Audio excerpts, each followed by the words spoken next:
आम्ही चाललोय पुण्याला आणि आला वैताग. फक्त ते वैताग एका गोष्टीमुळे जाऊ शकते, ते म्हणजे हॉटेल जगदंबाचं मटण. कंगवानला भाग पाडा.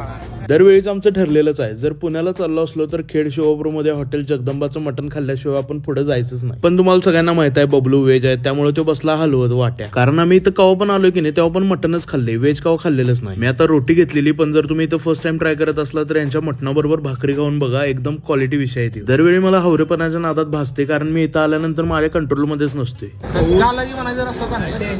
असलं क्वालिटी मटण ताट समोर बघून मला कंट्रोलच होत नाही, मला ते कधी एकदा खाईन असं होते. आणि जेव्हा तो मटणाचा पहिला घास माझ्या तोंडात होते तेव्हा वाटते की बास, आता बास, ह्याच्यापेक्षा भारी कायच नाही या जगात. याला म्हणतात मटण. एक नंबर क्वालिटीचं मटण.